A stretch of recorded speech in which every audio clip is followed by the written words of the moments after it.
What's a harmless and non-serious secret you've kept forever? Part 2. Story 1. One of my ex-girlfriends was struggling to keep a job due to mental health issues.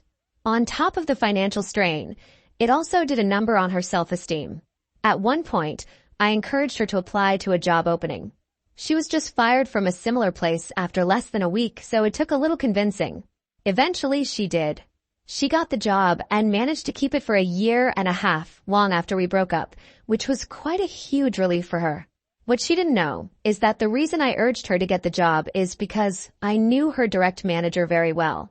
I dated him briefly before her, and we were on friendly terms. So I told him exactly what the situation is. ABD asked him to help. When me and Jen broke up, I specifically asked him to continue helping her keep her job. Even more so, since I was no longer around her to act as a safety net. She worked there for as long as he did. Story 2. When my daughter was very young, I had to search to find a Caucasian brunette doll with a soft body. Most white dolls back then were blonde, and my daughter is a brunette. I found one, and she loved it. It began to tear and scuff after much use. She took it with her everywhere.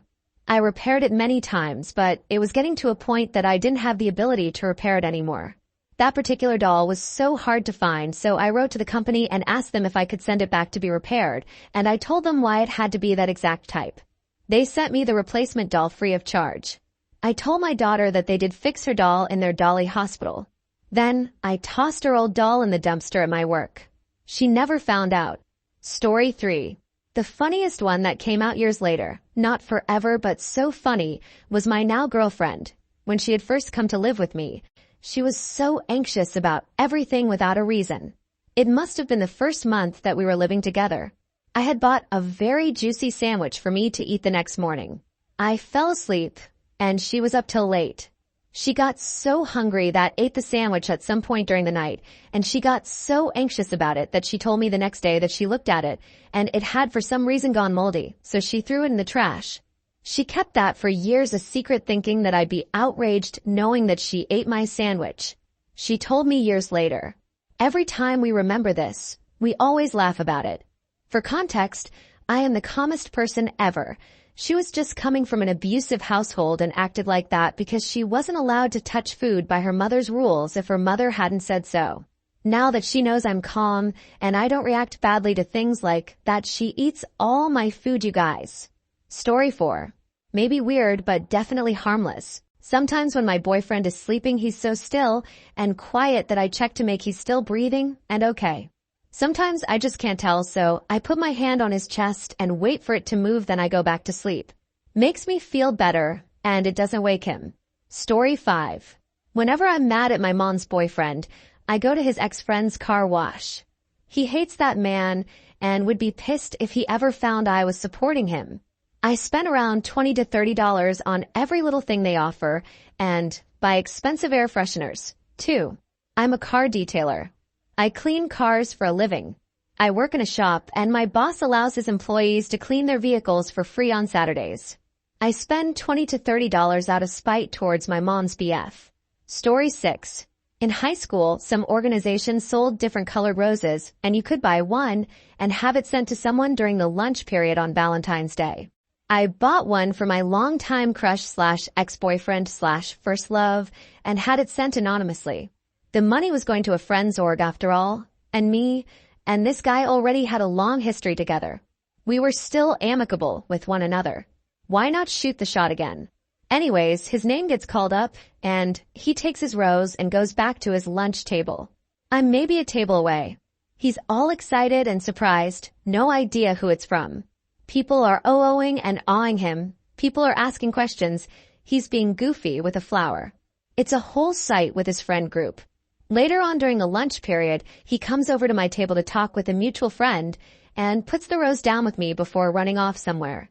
Before he goes, he grabs it back and says, "Wait, no, don't take that. Have friend hold it.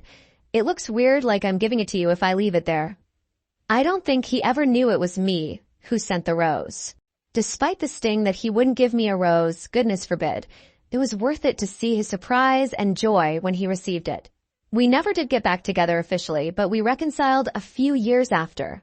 I like to think there's a mutual understanding that we loved each other pretty deeply in spite of it all. If you're reading this, Thad, hope all is well. Story 7. I grew up poor, and for the majority of my life my mom didn't work due to brain damage. My dad worked his butt off living paycheck to paycheck as a machinist to provide for a family of 5 in a good and safe neighborhood, and he was never the type to ask his kids to pay rent or give him money for any reason. When I was 18 or 19, there was no hot water in the house, and I think the gas stove wasn't working either. I told my dad about it, and he said okay. The next day there still wasn't any hot water or gas. After a few days of this, I finally asked my dad what's going on, and he tells me that his auto pay hadn't been going through for the gas bill for about 4 to 5 months, and now he owed them around $400. Don't remember the exact amount, but it was a crazy big amount of money for my family. He said he planned to get in contact with them to try to work something out, but he had also been working hella overtime, so he was never free during business hours. I had been working part-time at a fast food place and just barely had the amount he needed. I took the money out of my checking account and left it in an envelope on his windshield a few days later. Story 8. I've been with my wife for about 8 years now, and I'm generally the person to cook meals or get carry out. When I serve us food, I always make sure she gets the more appetizing or slightly bigger portion. The woman deserves the best. And I've never told her this for whatever reason. Story 9. My high school girlfriend and I were on a train that was making loud screeching noises on the way to a date in the city. She was talking about how much she and her friends loved food, and I said, "Ugh, I love food." She couldn't hear me and asked me to repeat myself, and I thought it would be funny to mouth what I was saying and pretend like it was so loud you couldn't hear me making noise at all. So I mouthed, "I love food," and she said, "I love you?" Oh my gosh, I love you too. I've been waiting for us to finally say it to each other. We dated for 6 months after that and ended up breaking up when we went to college, so I think it's ultimately harmless. But I'll never ever tell her that was the background of our first time saying I love you. Story 10. I have been anonymously donating money to a friend who lost his job and started streaming games on Twitch during the pandemic. I've donated over 6,000 Brazilian reals in the past 3 years. My friend and the people who watch his stream have all kinds of theories on who it could be, and they call him by a funny nickname. They don't suspect me because I've been waiting until very late at night, or at times I'm not actively participating on the streams to donate.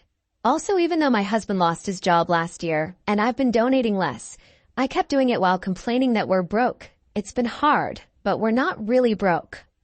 It's a fun secret, and I don't ever want him to know it's me. Story 11. I work in the disabled care and had a client who was on a diet, meaning while other clients were allowed to have a chocolate or candy, they gave her cherry tomatoes or cucumber. One day I decided to take her with me to a cafe and ate apple pie with her. Told her this was our secret. When we got home, she went to my coworker and said, "I have a secret, and I'm not telling you."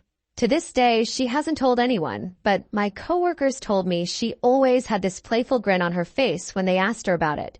Story 12. My husband cannot whistle.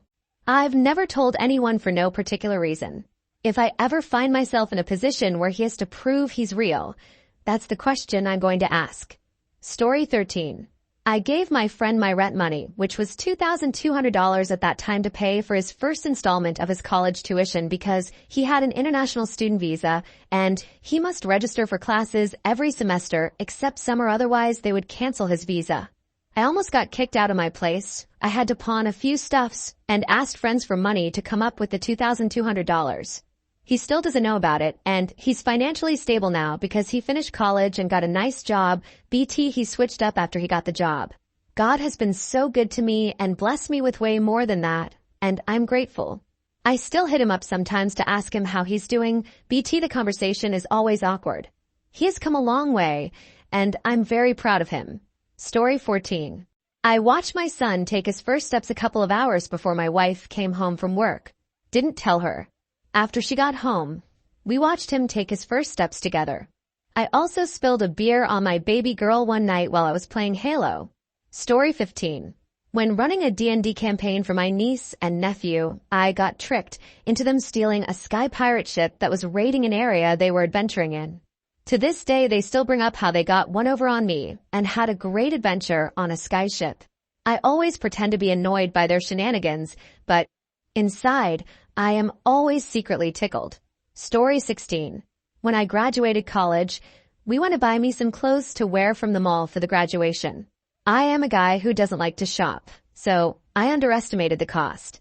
My mom went with me and she offered to pay the rest, like $200. I went to return the clothes after because of an issue I had with them, and they put it all on my credit card since I paid the first half like that. My mom said I didn't need to give her the money back, but I went to the bank, withdrew the money, and dispersed it amongst her purses when she wasn't looking so she wouldn't notice. To this day, she still thinks she paid a portion of my clothes for graduation, and that makes her happy, and am happy knowing I didn't let her throw money like that on me. Story 17. My grandma loved card games. We used to play all the time with my cousins to many different games when we were younger. When we played Kemps, we would always switch teams and try new signs, as they would get discovered quite fast. But one day, me and my grandma partnered up and found a pretty great secret sign, we thought. We started playing it, and it was so good we never dropped it. I think we played with this sign for a good 8 years before she passed. No one ever found it, and I never told my cousins what the sign was. Haha, I don't even think they realized we had the same one for so long. We would always play together after that because we knew we could easily win. Haha. Story 18. During the pandemic, my mom got hit with COVID, but no matter how many tests she took and how many symptoms that were presented, in addition to all of us getting infected the same day, she never tested positive. She was super sick and couldn't move, couldn't breathe at times, but she forced herself to because her job didn't allow time off unless you had a positive test. I switched her COVID test with mine before she went to work while she wasn't looking so that I could tell her that, see, you just had to wait a while for it to show it was positive. She believed me and was able to stay home after showing her boss my COVID test. I never told her because when she found out she could stay home, she cried in relief and was able to get much needed rest and recovery. I felt it was meant to be considering just a few days after her job removed the whole, you can't come to work if you have COVID thing. I won't tell her because she hates lying and wouldn't trust me again. So only me and my siblings know. Because I love my mom very much and wouldn't want her to know that I lied to keep her home that day. Story 19. At my elementary school, there were 3 bars on the playground at differing heights. We'd all line up and take turns doing cool tricks. One of them was the cherry drop, which is like a hands-free flip off the back. In the 2nd grade, I did a cherry drop at the same exact time that the whistle was blown calling for the end of recess. So I hit the ground and just sort of scooted my head up to the support bar and closed my eyes. Suddenly, everyone was in a panic. Kids and teachers were all yelling. Someone ran up to me and shook me for a bit before I slowly opened my eyes and said, "What happened?" I had to sit on the ground. They brought me an ice pack and a juice box and called an ambulance. I was checked out by the paramedics and okay to go back to class.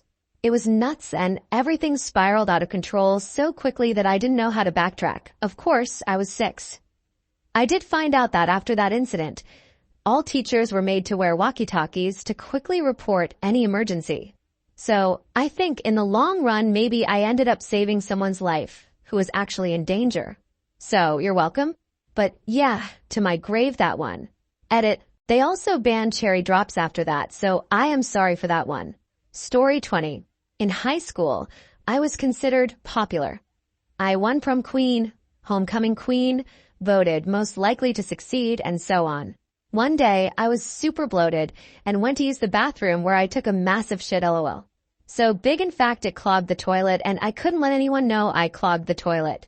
To me, that was just ultra embarrassing. No one was in the bathroom, so I manually transferred half of my waste to the bathroom over and flushed both.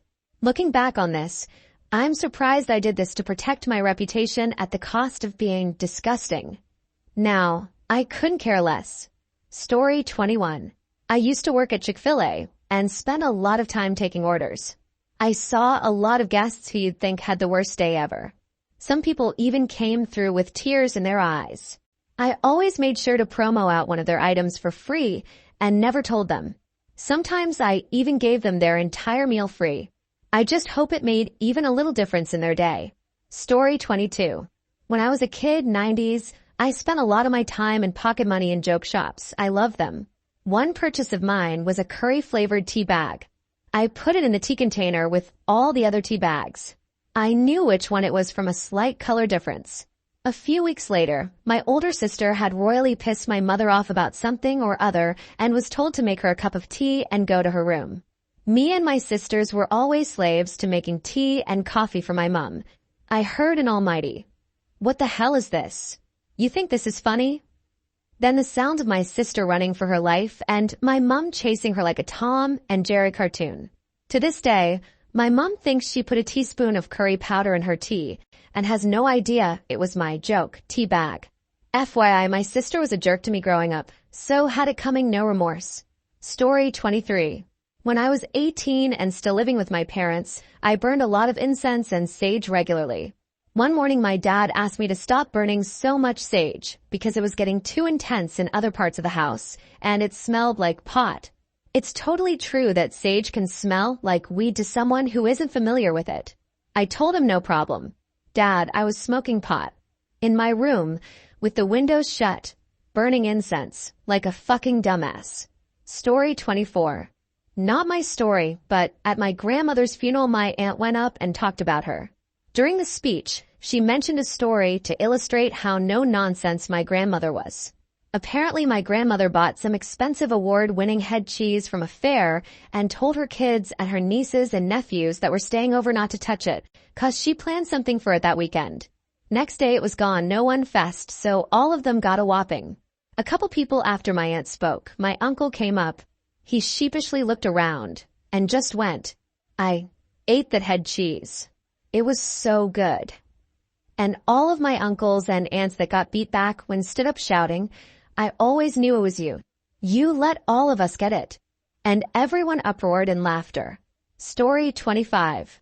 My friend's dad packed his car, put it in drive, and ran away from his wife for 2 weeks. He was probably 75 at the time. Everyone in her family automatically assumes to this day it was dad just having an episode or dementia starting. This man was fully aware of what he was doing and had wanted to divorce the woman nigh on for 30 years, but just put up with it. He's in his 90s now, but she told me he laid out this elaborate plan to disappear and fucking meant it. He came back because his children hadn't been let in on the plan, so they assumed the same old man behavior. Story 26. Replaced my friend's sunflower seed when hers didn't germinate a few years ago. My seed germinated and cute little sunflower come out. I didn't know she bought big sunflower seed, or there are few type of sunflower. Until today, she keep on complaining she was scam, and I just agree with her. Anyway, she's still happy that she finally managed to plant sunflower. The flower died once I transfer it to her care. Story 27. When my aggravating Emile discovered that her windshield wiper was broken, she just assumed some random asshole did it. But it wasn't a random asshole, it was a specific asshole. Me. You see, my Emile owned a triple-decker apartment building. She lived on the first floor, my husband and I lived on the second, and my SIL lived on the third. One day, during a spat of utter boredom, I suddenly became aware of a frozen orange I had in the freezer, so I grabbed it and tossed it off the front porch just to see what would happen. It bounced up, hit my Emile's windshield wiper, broke it, and then rolled away into the gutter down the street. That's not what I expected to happen, but I laughed until I cried anyway. Story 28. I peed my pants in kindergarten and refused to be woken from nap time. When I awoke, the classroom was empty, and I used the dryer in the bathroom to dry them before the class returned from recess. Story 29. I forgot about this until just now. I was at my GF's family's house when I was in college. Her high school-aged brother and I were sitting on the couch watching TV. My stomach was killing me, and I got up to go to the bathroom. I had been constipated for 3 days, and when I tell you I cried havoc and let slip the dogs of war, I'm telling you it was a major deposit. Well, and to this day I cannot tell you why, but at 20 years old, I completely forgot to flush it. It was like I pooped out some brain cells. I went back and sat next to GF's 14 years old brother and watched TV. Suddenly I hear my, easily grossed out, GF shriek like a freaking banshee from the bathroom and scream her brother's name in disgust. I realized instantly what had happened and was terrified as we had just started going out and she was a bit formal, uptight about things like bodily functions. He looked at me and asked, "What's she screaming about?" I looked him dead in the eye and said, "Buddy, just say, 'I'm sorry,' really loud for me." He did so, the toilet flushed, and it was never discussed.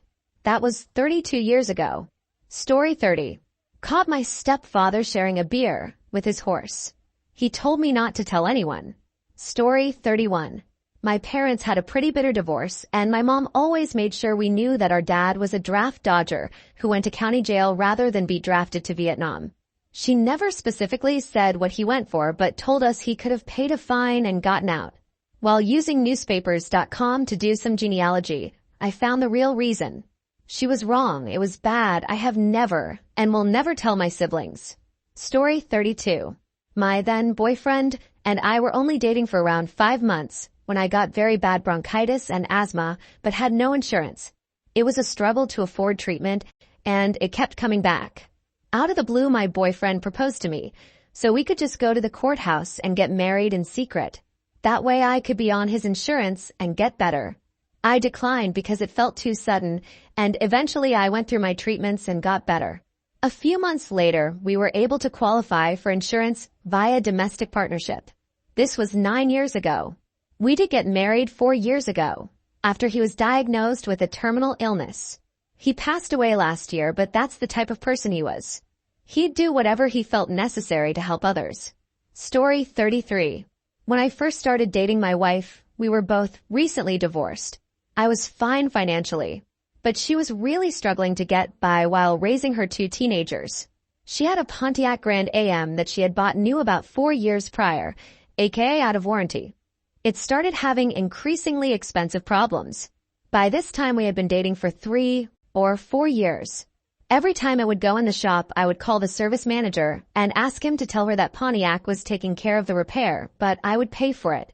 She is absolutely too proud to accept help. To this day, she talks about how much she loved that car. When I'd say it was a piece of crap that was constantly in the shop, she'd say, "Yeah, but the dealer always took care of it." I wish Pontiac was still around. I'd buy nothing but. Thank God they aren't around anymore. Story 34. When I was 16, we were told that my grandpa, my mom's father, was in the hospital. We couldn't get a flight, and the only people that could leave immediately was my mom and I. My mom was too emotional to drive, so I drove her 11 hours to the hospital. I had just gotten a learner's permit. We got there at about 2 a.m., but he was already in a medically induced coma. At the time, we knew he was unlikely to come out of it, and my mom was really struggling with the fact that she wouldn't be able to talk to him one last time, but I stood in the hospital room as she tried her best to talk to him. After my mom and I left the hospital to find a hotel, and my mom broke down about him not being able to hear her or say anything back. I told her that when she said she loved him, his heart rate increased on the monitor and that he may not have been able to say it back, but he knew she was there with him and that he loves her too. I'm not sure if that's true or not. He never did come out of the coma. He passed 2 days later. But this was 10 years ago and she still knows that he hurt her. I'll die with that secret for sure. Story 35. That I'm an ex-heroin, cocaine, sex worker, thief from stores only. Like that is better LOL. A drug dealer turned RN.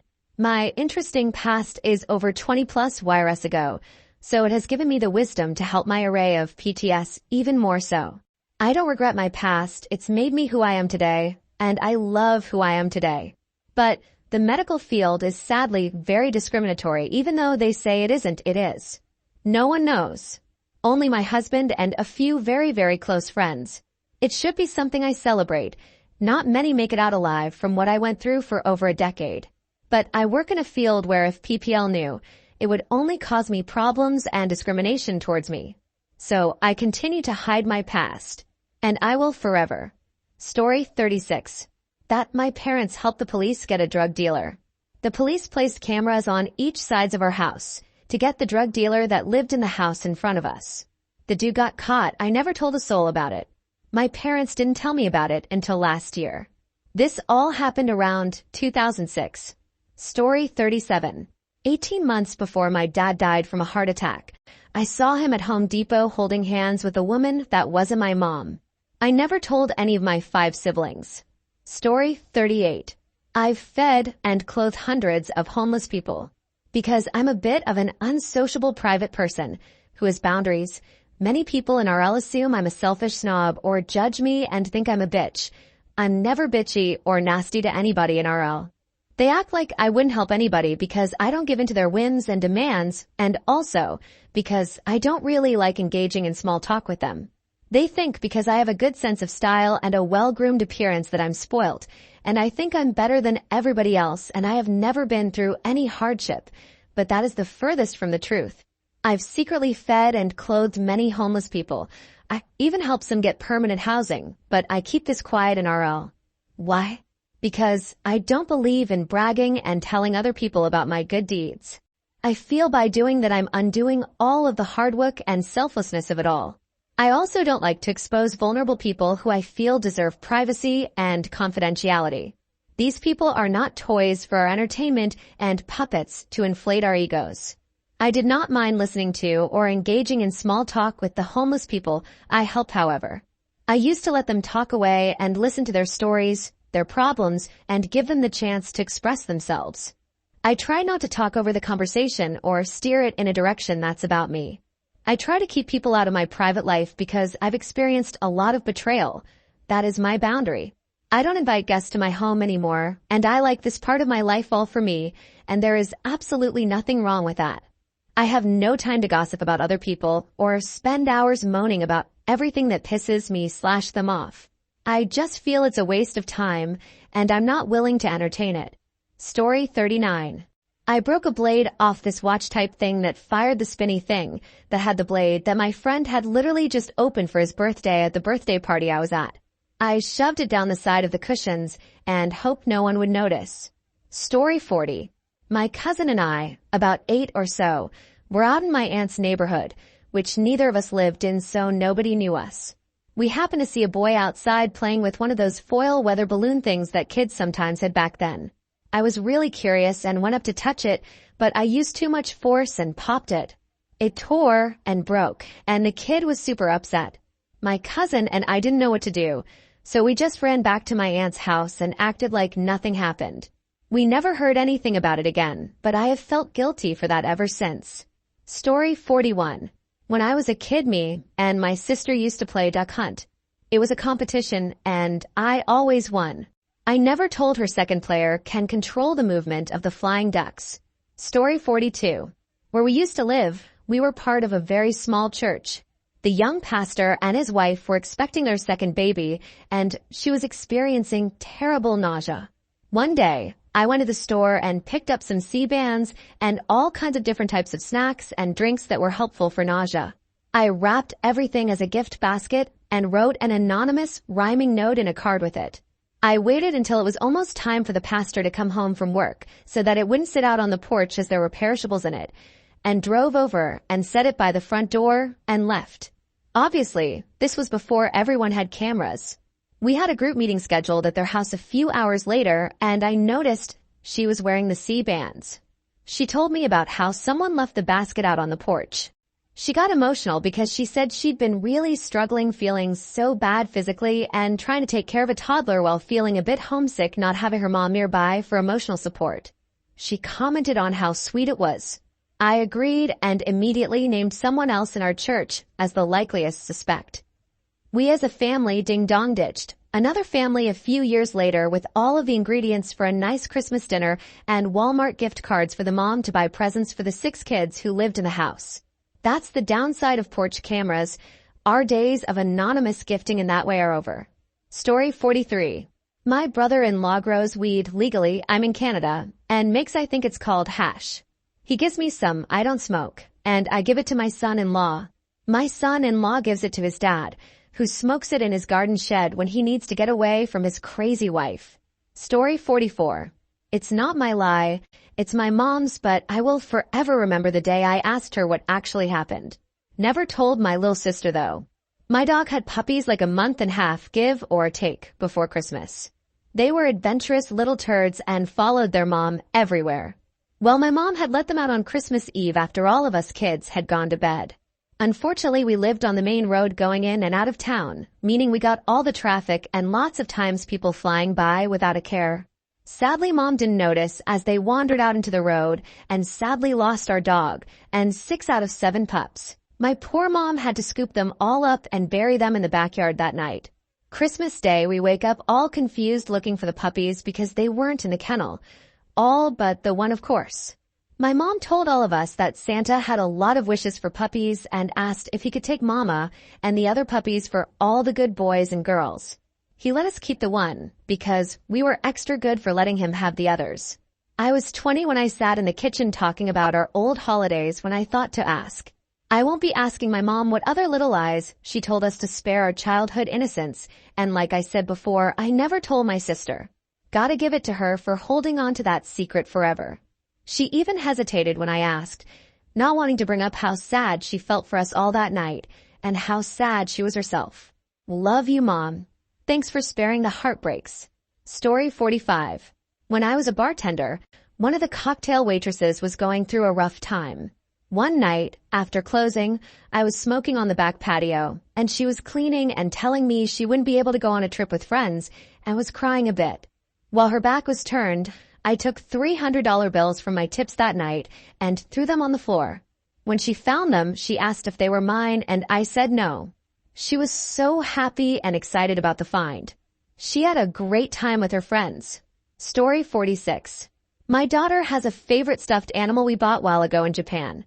She adores the thing and takes it everywhere. When I went back for work, I bought 4 more and put them in safekeeping so if number 1 goes MIA, I can have a backup. Story 47. When I was a kid, I was raised by my abusive mother and stepdad. But my dad had me every other weekend and any break from school. My father was depressed and suffered as he struggled to be on his own, but he always treated me like the best thing to ever happen to him. Every other weekend when he picked me up after school, he would take me to this old burger joint. I hated the food, but I loved my dad, and I wasn't going to turn down a meal, so I never told him. It was quality father/daughter time that I cherished until he moved away to start over somewhere else. Story 48. When I was a kid, my parents couldn't afford to give me any money for the school book fair, and I remember crying watching other kids shop. Fast forward, and now I teach elementary school. If a kid shows up without money, I privately give them $5 and tell them not to tell the other kids so they can at least shop and not feel left out. Story 49. Our dearest friend was facing bankruptcy, eviction, and all the trauma associated with such a rough patch in life. We created a company, which bought her unit from her landlord, then reduced the rent to near zero, signed a long lease. Our wills leave her the company that owns the apartment. She has no idea. She occasionally gloats to us how lucky she was that the landlord sold to an idiot company. Story 50. My oldest son had a sweet girlfriend in high school. They went to different colleges and lost touch for a few years. One Christmas, he came home and mentioned that his former HS girlfriend was living back in town, had married and divorced, and had 3 small kids. He went to visit and returned telling me how lean her Christmas would be. I never said a word to him or her, but snuck over to her house and left a Christmas card with a $dollar gift card inside her mailbox and signed it Secret Santa. Story 51. My elderly father likes to do the crossword with me. Sometimes it can take a long time. So I've slyly Googled a word here and there so we can finish in a reasonable amount of time. It just makes him so happy. Story 52. I was buddies with my high school English teacher my senior year. She would let my friends and I help grade papers during lunch, circa 2007. She was also in charge of taking in votes for homecoming king/queen.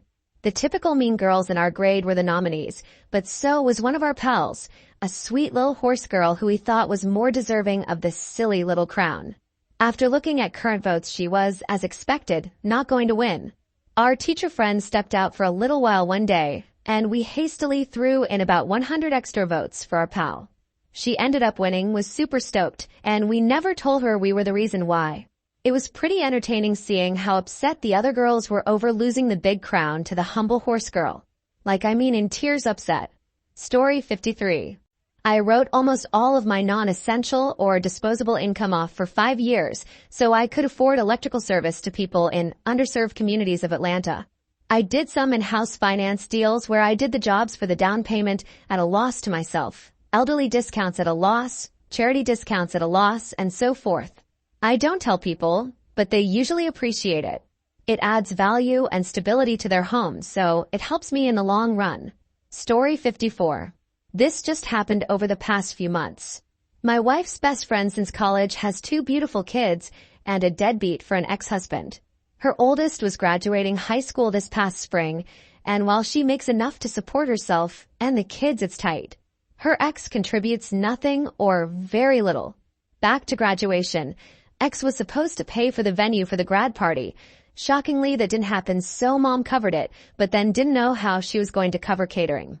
My wife and I stepped in and offered to cover catering, a custom cake, decorations, beverages, as well as set up and tear down. All the planning and reserving of things occurred February and March. In April, I got laid off from my job. We still covered everything, but the mom has no idea I lost my job. She would have fought tooth and nail to prevent us from paying for anything. She'll never know and never have to worry about making sure her kid wasn't embarrassed because they couldn't afford a grad party when all of her friends could. We are taking mom and kids out for mom's birthday tonight and covering that as well. By the way, I did land a new gig and start in a week. Story 55. It's kind of a heartbreaking one, but I was the first to know about my grandmother's stroke from 6,000 plus miles away. My grandmother passed about a decade ago. She was 95. Stroke took her out. She was initially given 24 hours. She held on for 3 weeks. Mom enough for her 4 kids and 4 grandkids to rush to her bedside from different corners of the world to say their goodbyes. I was born and raised abroad, Europe. My grandmother lived in Florida at the time. My father and her were really close, so they'd chat on Skype on a daily basis. There was a 6-hour time difference, and he had her Skype configured so that it would always pick up the call, even if she wasn't home to answer the call. Her computer was set up in her guest room. The day of her stroke, it was a Tuesday, and I was homesick from school that day. I climbed the steps to my dad's home office and told him we needed to call Mimi, the name I called her, right away. He said, not now, that he had a call starting shortly. But I insisted. Something deep inside me just felt off. He tried to say no again, but I relented and insisted. So he called her. I stood behind his desk chair as we waited for Skype to answer our call. Skype picks up our call. All we see is an arm waving in the air. We peek a little more closely. She's laying on the ground, barely conscious. I distinctly remember my father turning around in his chair, tears in his eyes, asking me, "How did you know?" Like I said, something in my gut just fell off. Thankfully, she already lived in an assisted living facility at the time, so we called the front desk of her facility, who called 911, etc. From 6,000 plus miles away, thanks to technology, we were able to watch EMS do their thing in real time, and we were able to share with them her medical history, meds, etc. Within 12 hours, we were both on a flight from Europe to Florida. Story 56. A friend of mine once, while we were the only 2 people at a pub and they were absolutely plastered, informed me in great detail about their relationship issues. Specifically, that they were having real problems finding a partner who was willing to strangle them in the bedroom, which was the only way they could get off. To this day, I don't know if they remember telling me that. I also don't know if they have Reddit, so if you're reading this, hi. Hope you found someone willing to throttle you in the end. Story 57. Farted in class, blamed it on my brother. I went to a small high school with my twin brother, and as such we were in many of the same classes. We were taking a test or quiz or some such where silence was a requirement. I shit you not, it was so utterly quiet in that classroom that you could hear the asthmatic kid breathing from across the room. Students were forbidden from leaving the classroom for the duration of said test to prevent cheating. I had recently taken up drinking coffee in the mornings and as such had begun experiencing some of the rather more unfortunate side effects of this new routine. I had made it until about 10 minutes before the bell rang when I felt it. The damning gurgling in my bowels of the fart. I was not a popular kid in school. Female and undiagnosed neurodivergent, I dealt with bullies on the regular. I knew without a doubt that to release my anal salute would be a social suicide I would never have any hope of recovering from. I squeezed my ass cheeks together with all my might and prayed to every god I could think of that I would just make it to the bell. We love each other. He's my family, even though we don't talk as much anymore. I live in another country. Totally pure and awesome man. I'll always support him. Story 57. When I was younger, 15-year-old, I used to secretly go down to our living room and out the back door to smoke. Our house had an alarm with sensors, including one upstairs in my parents' bedroom which would start blinking if it registered movement. I was just able to watch the terminal from the backyard to the hallway to detect movement and not get caught, hopefully. My dad, whom I lost 3 years ago due to COVID, was a diabetic and frequently came downstairs for some sweets because his blood sugar would get too low. One night, I went down and did the usual. Slide aside the slats as quietly as possible, open door, have a quick smoke, and back to my room like a ninja. Suddenly the terminal starts to flicker. I flick the cig across the fence and try to slide the slats back the way they were as fast and quiet as possible before he reaches the bottom of the stairs. No way I make it past him, so I hide behind a couch. He comes down, grabs some sweets, and he sits down on the same couch I'm behind. My heartbeat must have been over 200 BPM at that time, but I remain silent until he gets up to go back to bed. He never knew I was there, otherwise I might have lost him sooner, but it makes for a good laugh with my mom these days. Story 58. At our 6th grade Halloween party, I found my crush's favorite watch in the garbage bin with a broken band. Took it out, fixed it, gave it back to her. When her friend pestered me, "Why would you fix that for her?" I lied and said someone else told me to, not wanting to be found out for having feelings for her. Story 59. I helped a friend out with ad money on her blog and views and YouTube stuff. I would regularly click on ads on different devices so she could get the money from them. I also used multiple devices and accounts to help her get a boost on her blog and her YouTube channel. I would write in different ways and say different things to make sure they all didn't sound too similar. Also, being bilingual helps, so I was able to write in English and Spanish. She's gotten a big enough following she doesn't need it anymore, but to this day she doesn't know it was me who left all of those encouraging comments and likes and reposts and thing of that nature. Story 60. My dad claimed to have fucked my friend's mom in a pub toilet when they were younger. He told me one night when we were pissed together. I believe him. My friend could be incredibly competitive and annoying, but I always resisted the urge to tell him. My dad fucked her mom. Story 61. My freshman year of high school, my math teacher was a young, lonely woman. To be fair, she overshared a little bit and indicated to us that she really wanted to get married but couldn't find anyone. Somehow, these immature freshmen all let it go. They never made fun of her. Nobody ever did. Literally 0 jokes were ever made at her expense. At least, not that I ever knew about. That was the state of affairs until my senior year, when the school hired a new math teacher for seniors. He was roughly the same age as my freshman year math teacher, and he gave off sad, lonely guy vibes. But nobody ever made fun of him either somehow. About halfway through my senior year, I was wandering around the halls during class for some reason or another. I passed by the freshman teacher's classroom and stopped. There I saw the two of them standing together in her classroom. They were holding hands, making googly eyes and smiling at each other. They never saw me. I started walking again, determined to act like I saw nothing.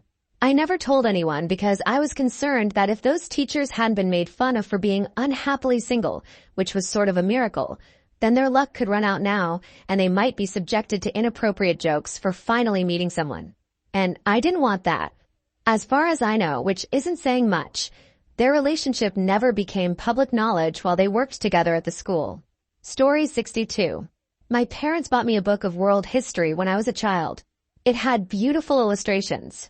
They know it was one of my favorite books growing up. What they don't know is the fact that those beautiful illustrations were frequently of naked women was a significant factor in it being one of my favorite books. I did wind up with a lifelong love of reading and history, so mission accomplished. Story 63. I stole $5 off my dad's dresser back in the mid-90s when I was 12. He spent a solid hour looking for it and was convinced he threw it out. Story 64. As a kid, I constantly got in trouble for putting things in my mouth. One day when I was about 6, I accidentally swallowed a couple of coins. Even through the massive episode of violent vomiting and subsequent hospital visit, I never confessed to swallowing the coin because I didn't want to get in trouble. Story 65. I worked at a place that didn't like to give raises. In an effort to justify it, they would write people up for nonsense around review time and fill people's employee files with petty write-ups. I would go into work early and purge the files, removing anything negative. Story 66. I threw away my uncle's porn. We all lived together, and I found it on accident. I got super scared because I was a sheltered kid and didn't know what I was looking at. I panicked that I'd get in trouble, and so I threw it away. No one got mad from what I remember, and I don't think he ever asked anyone about it since no one brought it up. Story 67. Every time I get invited over to a family's house during the Christmas season, but before Christmas Day, I always sneak an extra present under someone's tree. I put the full name of the intended recipient on the present, but I leave the from section blank or use an alias. It's usually something easy, like a blanket or bath stuff or a fire stick or a chocolate box or whatever. One year, my friend got socked by a bunch of different life expenses, and he knew he probably wasn't getting much of anything from his wife as a result. So, I snuck a tactical flashlight under his tree and listed Santa in the from part. I knew he wanted something like that, so I got it for him and deposited it under his tree when they invited me over for dinner about a week ahead of time. It made his whole Christmas to open it up on Christmas Day. At first, he was convinced his wife gave it to him, but she denied it and her handwriting doesn't match mine. To this day, they don't know it was me who gave it to him, but he still mentions how happy he was even now sometimes. Story 68. Grade 3 in the 70s. Watched something the night before where burglars or spies broke into somewhere using plastic explosives on a lock. My grade 3 class had a supply of plasticine/modeling clay. I decided to blow the lock on the teacher's filing cabinet. I packed the clay on and in the lock, but the bell rang before I could set the charge, probably pipe cleaner wires. This was Friday morning. It's set over the weekend. Teacher was not happy on Monday morning, but no one copped to it. Story 69. I hid my tooth under my pillow for the tooth fairy to find and give me money. I knew it was my dad giving me money. So after he slipped cash under my pillow and threw the tooth away, I sifted through the trash and showed it to him and said I lost another tooth. I got an extra $20. Story 70. Every December 23rd, I leave an envelope with a few $100s on the windshield of the most beat-up car I can find in the Walmart parking lot and drive away. Never told a soul until right now. Story 71. My son was really into digging holes when he was 6. Had a 3 feet deep one going in the yard because he was convinced he was on top of some old ruins. Kept bringing small old things into the house that he was so excited he discovered and displayed them in his room after cleaning them. To this day, he doesn't know I'd been going to the flea market every Saturday and buying small bits of old-looking junk and planting them in the hole for him to find. Story 72. I still suck my thumb sometimes, but rarely. I'm 44. I've been married for 15 years. As far as I know, my husband has never caught me. He would definitely say something if he did. Story 73. I was, in fact, too lazy to fill in and send the paperwork to sign up for university. I went to the introduction week knowing that and pretended it got lost in the mail and signed up on the spot. Yes, that is how I got into a top 100 university. There was plenty of space. I wouldn't recommend it though. Story 74. My last day at the restaurant I worked at in college, somebody broke into 2 workers' cars. $2,000 total was stolen. One, a guy whose car broke down and was in the shop, and he was borrowing his friend's car. His cash was to pay for his own car. One, a single mom who was saving up for her community college tuition for the next semester. Both completely broke down in the office when they learned about it. I was closing that night, so I went into the manager's office when it was just the 2 of us and pulled my own cash savings for the month, about $1,400, and split it 600/800. Asked the manager to put them in unmarked envelopes and give them to the servers on their next shift. I never saw a single person from that restaurant again. I checked the guy server's Facebook a couple days later and he had posted, "God is so good, so I know he got the money." I have no idea where they're at now, but I hope they're in better places. Story 75. She would immediately take any cash from the register for basic living expenses. Us waiters pitched in and covertly filled up her gas tank. Unexpectedly, she proclaimed it a miracle of Jesus. To this day, she thinks Jesus filled up her gas tank. TLDR, Jesus, miracle fills gas tank. Story 72. I collect antique glassware. Consequently, I frequent thrift stores. One particularly cold January day, years and years ago, I was at my local large national thrift store that I won't name because they've become a monster. As usual, I was looking through the glassware which they had displayed directly across the aisle from children's clothing. A family of 4 was there, mother, father, and 2 daughters. They were looking at winter coats and boots. The youngest had picked out the loudest, pink, glittery coat I have seen in my entire life. For whatever reason, their card wouldn't work at the register. I was in line behind them. I heard the mother remark, "I was sure our benefits went on today. Girls, we may have to wait on your coats because Daddy needs the boots for his new job.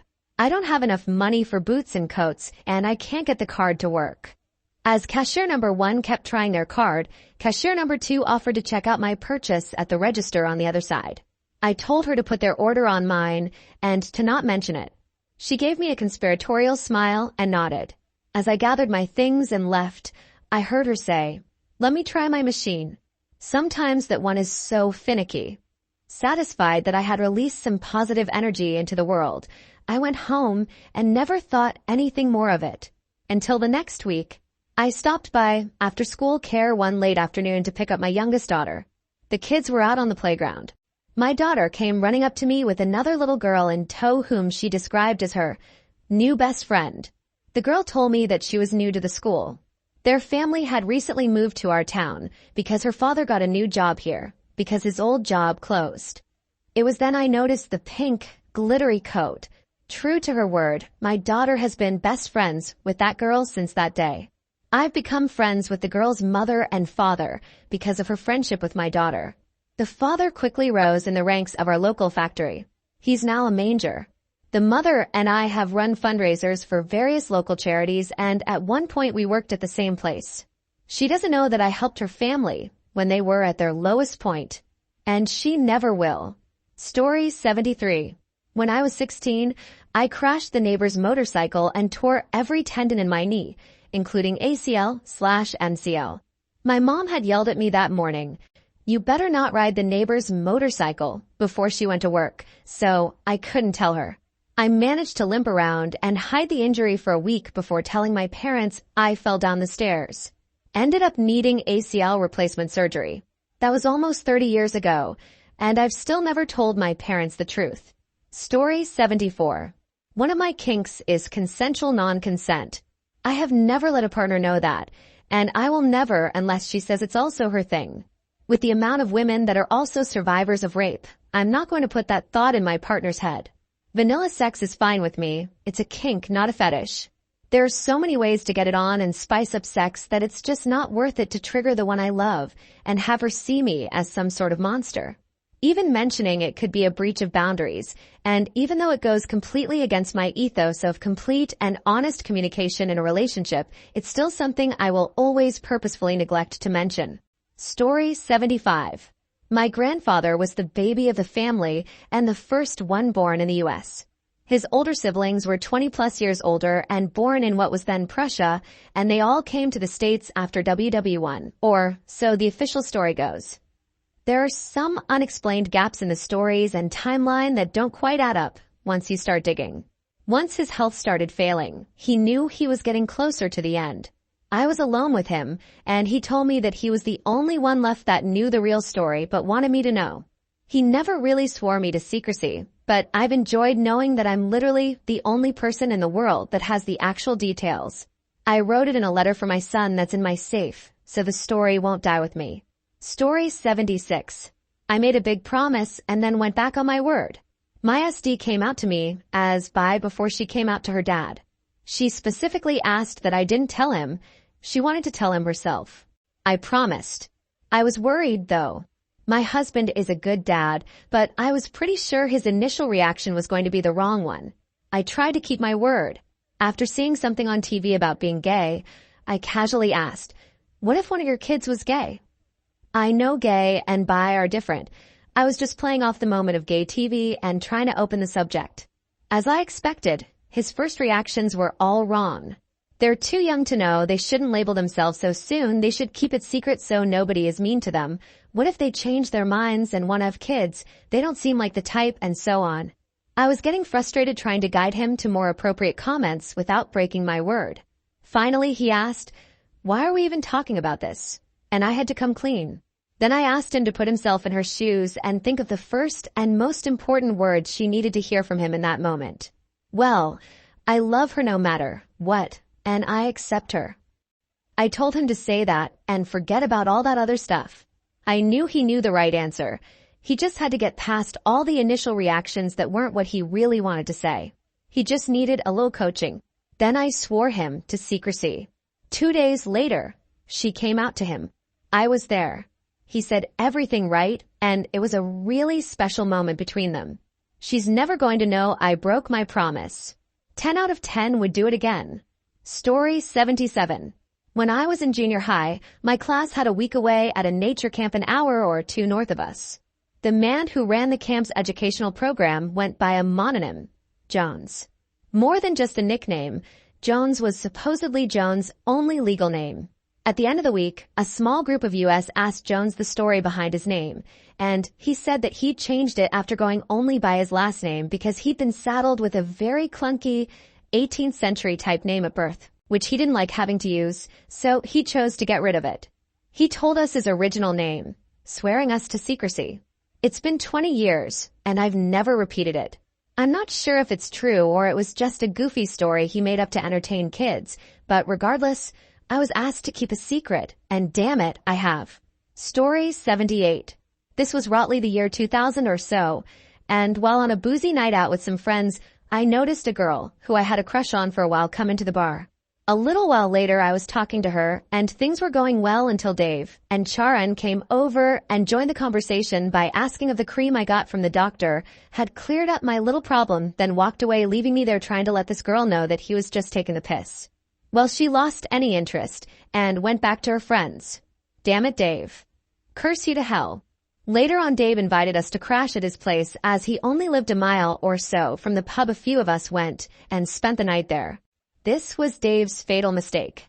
You see, only a few days previous, I had been watching the show Red Dwarf, and I remembered the scene where Rimmer said he got revenge by peeing in someone's steam iron.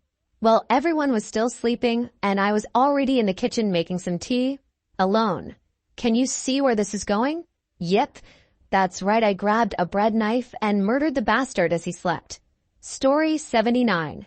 My wife and I used to buy a lottery ticket and put it in the family's cards for Christmas Day. One year the draw was Christmas Eve, and when we checked a ticket we'd bought ourselves, it was a winning one, about £1,000, so we steamed her parents' card open and swapped it for ours.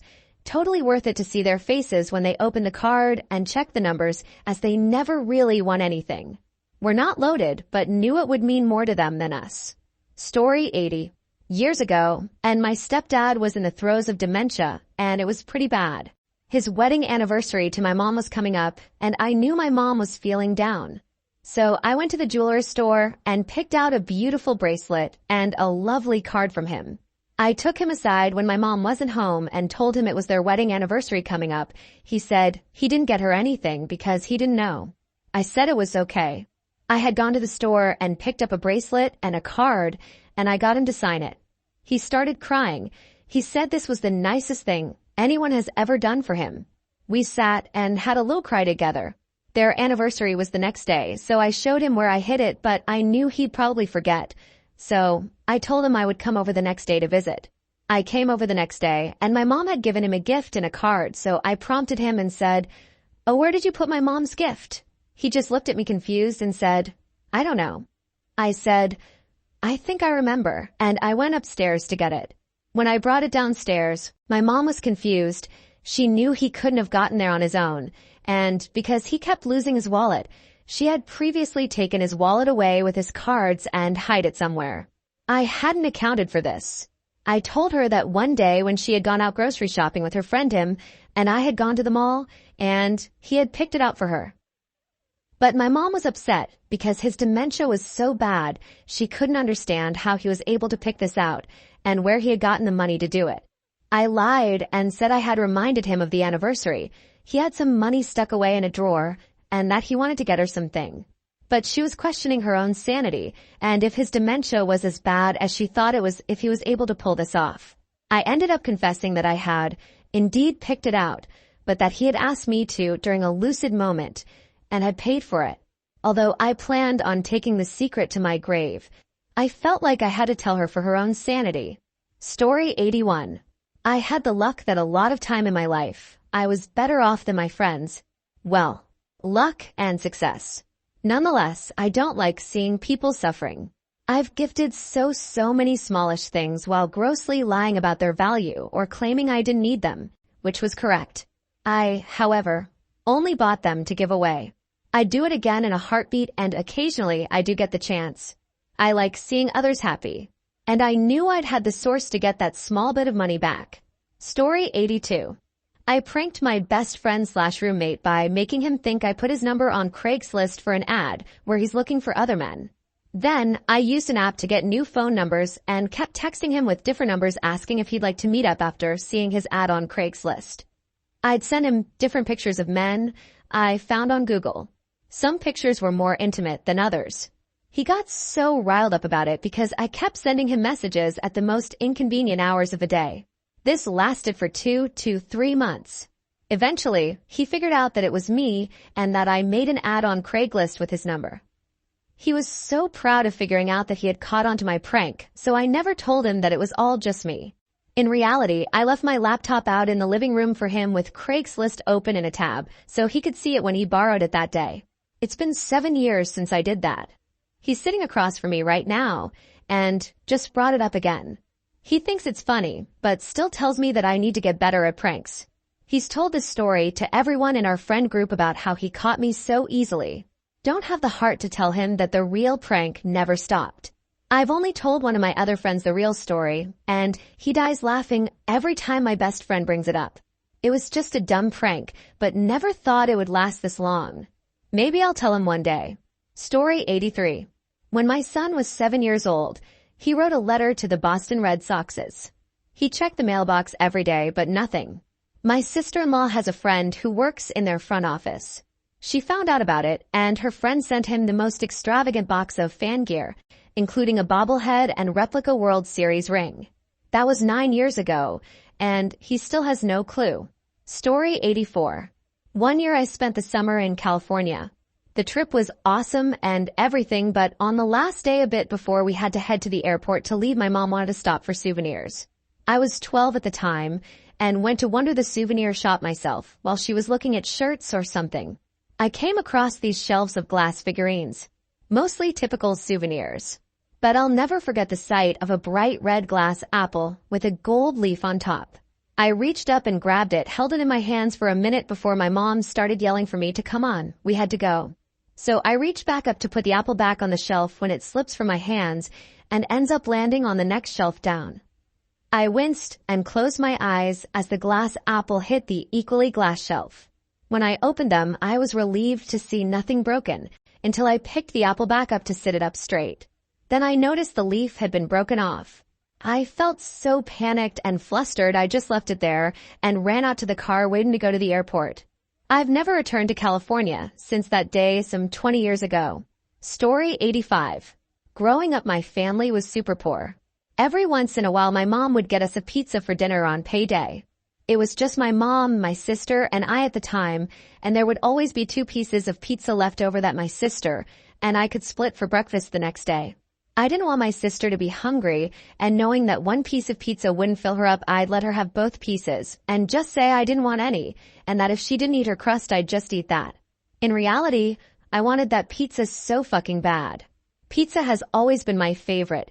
I think she's since figured it out and has asked on occasion why we didn't just split the pizza as kids, but I always lie and say I just didn't like pizza that much as a kid. Story 86. My secret is that I dislike people, all people. Family I pretend to care about. Most that would consider me a friend I could care less about. I am mainly just existing until I die for only one person, my mom. She died in a fire back in 2019, and since then I have no cares about this world or what happens in it, but don't want my family to see how much I started critically thinking about how much this place sucks and how awful everyone is to everybody. Story 87.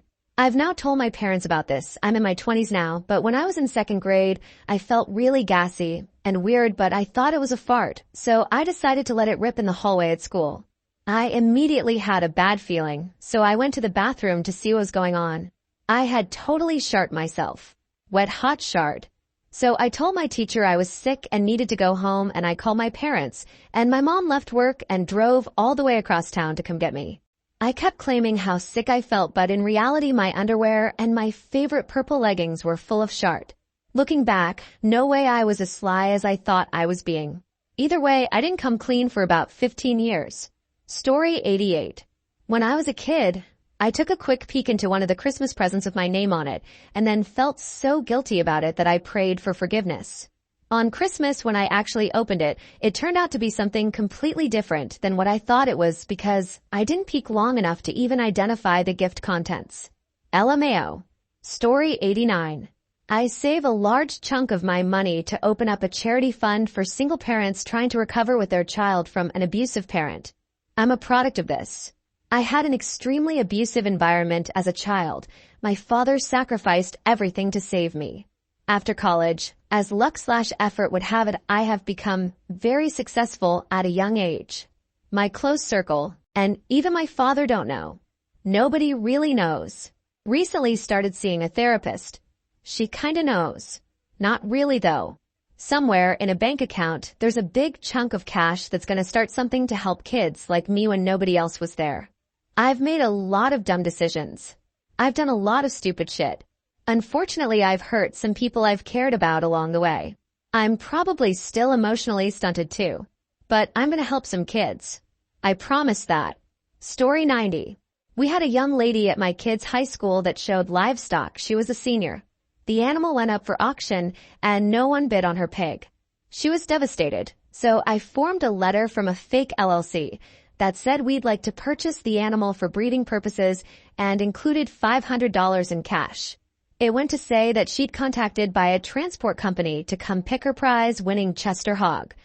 I had to get a buddy from out of town to collect it because she knew all of trucks and trailers. He dropped it at her house later that day. Her dad came by and shooting the breeze and saw her pig. He looked at me and said somehow I knew it was you but couldn't prove it. He never told his daughter at my request. That Chester went on had 3 litters over 3 years and 2 sold at auction the last 2 years. Story 91. My best friend growing up constantly told me my teeth were super small and that the bump on my forehead from my skull is super visible. I also laughed it off and made fun of her back, but to this day, 34F, I hear those comments in my head and they are my only insecurities. I am not friends with her anymore, so no one in my life would get it, but it haunts me. Story 92. When I worked for Target, there was a homeless family, truly homeless, not scammers, that would come in and buy 2 packets of ramen, 50 cents, and a big water, $3, almost every day because that's all they had. I told security whenever they came in to tell them they can spend $25 on what they wanted, and he'd let the cashiers know. I just asked to remain anonymous unless they really wanted to know. It went on for 3 years, met them after 2 months. Their kids would draw things for me and I kept everything on my board at home or at work desk. Only people that knew were myself, 2 security guards, and the family. Story 93. My little brother thought our mom was putting money under his pillow when he lost a tooth. So he told me he would do an experiment where he wouldn't tell her he lost a tooth to see what would happen. I promised to keep the secret and not tell her. I put some money under his pillow instead. Story 94. There was this little out-of-the-way park space in some woods that had been neglected for years and years. There was even an article in the local newspaper about the lack of maintenance, but the city said they couldn't spare the money to send a crew. It was so bad no one even went to it anymore. So one weekend I went out, picked up all the garbage. Fix the wood benches. Power wash the monument and brick so you could actually see it. Cut down the weeds. It looked great. People thanked the city reps for finally cleaning it up, but they were like, we didn't do it. They apparently did an investigation, and because someone messed with it, they sent out a crew to replace the repaired benches and wash everything I washed. They never found out it was me. Story 95. When I was 8 or so 1983, my friend stuck a stick in the spokes of his brother's bicycle so it'd stop going forward when he tried to ride it. He made me promise not to tell anyone. And I haven't until now, 40 years later. As inside, the stick broke when he tried to ride it. The brother was just confused why there was a broken stick there, and I don't think he ever found out. Story 96. My dad just started playing Minecraft and accidentally let all but one of the villagers near his house die. He didn't know that at the time and told me how excited he was to make a whole town. When he was away one time, I went in creative mode and spawned in a few extras, and 3 years later, he still plays on the same world with the same village. Story 97. My dad was a farmer, and some summers were really dry, which obviously stressed him out because if the crops don't get enough rain, they die or have really low yields. From about the ages of 8 to 12, whenever it rained a little, I would always sneak out to the rain gauge and add a little water to it. Those couple extra tenths of rain, B thought he was getting always out him in a good mood. I never did tell him. He passed away in 2020. Story 98. A paramedic I know from work got COVID during the height of COVID. He had a double lung transplant previously, so he was in the ICU and barely hanging on. I was upset and tweeted about how people were being so careless while others were literally putting their lives on the line to make sure the healthcare system wasn't collapsing. He's been a paramedic for 40 years and has a wealth of experience, making him a strong resource for the community. I included a link to his GoFundMe and asked people to donate to him. I reached out to a few people with followers to see if they would RT, and Jake Tapper did. My friend's GoFundMe exploded, and he made about $30,000 overnight from that tweet, including a couple thousand from Jake Tapper personally. I never told him about the tweet. He doesn't need to know. Story 99. My dog ate half a cake my mom made. We teamed up with my brother to cover for the dog because he had chewed my mom's glasses not too long before, and we thought that would be the last straw. My parents were gone for 5 minutes when it happened. We made it seem like we wanted to taste it but spilled juice on it to explain why it was cut bizarrely. Story 100. When my mom passed, I got a decent sum from her life insurance. Decent for a 19-year-old college student. I honestly felt horrible about being broke throughout school and suddenly having enough to help while going through college and working, so I decided to periodically send my high school supplies anonymously since they were the reason I'd gotten back on track. It was a small school. When I was there, it was something like 20 kids, but it was the secondary school, where they stuck everyone with criminal records, ADHD, dyslexia, stuff the main school didn't want to put up with. So naturally, we didn't get very many supplies. There was one algebra book that the teacher would copy and pass around papers, that level of underfunding. But for a little while I was able to help with a few more books, art supplies, some caps and gowns for kids who couldn't afford them, stuff like that. Unfortunately, at the start of the pandemic, the district decided it was no longer worth the money and just closed the school. I hope all of the teachers and principal found employment at good schools or somewhere they enjoy because they gave a lot of us so much help and support.